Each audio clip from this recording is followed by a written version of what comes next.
तो जैसे राजा जी के बारे में अब चीज़ें निकल कर आ रही हैं, क्या आपको लगता है कि उन्हें भारत रत्न के हकदार थे वो या हैं? भारत रत्न की अगर पूरी सूची देखो तो ऊपर से 4-5 लोगों को छोड़ दिया जाए तो राजा साहब का नंबर तो बहुत पहले होना चाहिए था। भारत रत्न तो इनको मिलना ही चाहिए था। मैंने बताई ना कि ऐसी विलक्षण व्यक्तित्व, ऐसा विलक्षण व्यक्ति पूरे इतिहास के पन्नों में है ही नहीं। इनको तो भारत रत्न बहुत पहले मिल जाना चाहिए था। अगर भारत रत्न ऐसे को नहीं मिलेगा तो किसको मिलना चाहिए भाई?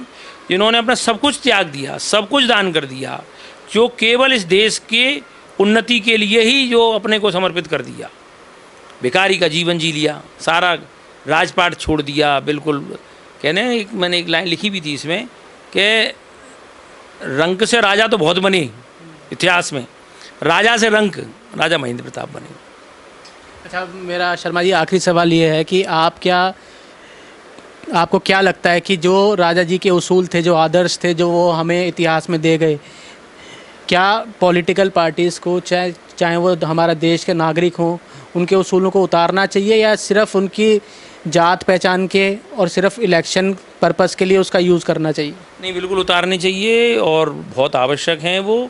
और अगर हम उनके कुछ भी उसूलों को अगर हम पालन कर पाए या अब जीवन में उतार पाए या समाज को संदेश दे पाए उनके सिद्धांतों का, उसूलों का, तो निश्चित रूप से राजा साहब के प्रति भी श्रद्धांजलि होगी और इस देश की उन्नति भी होगी और हम सब लोगों के लिए बहुत अच्छा होगा ये।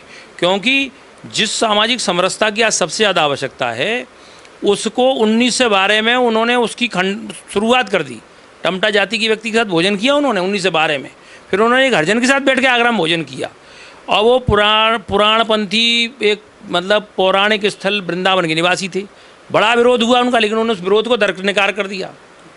ये तो मतलब तो ऐसी बातें सामने आनी चाहिए कि ये बातें जो हैं ये केवल समाज को तोड़ने की होती हैं। छुआछूत है, जातिवाद है, इन पे विश्वास करेंगे तो ये हमारा देश आगे नहीं बढ़ पाए। तो राय साहब ने शुरुआत करेंगे तो राय साहब का मैंने बताया ना कि जिस पहलू को खोलो वो ही पहलू हमें कोई ना कोई एक शिक्षा दे रहा है। तो उसमें से हम कोई भी शिक्षा ग्रहण कर लेंगे तो वो फिर देश का तो उन्नति होनी है।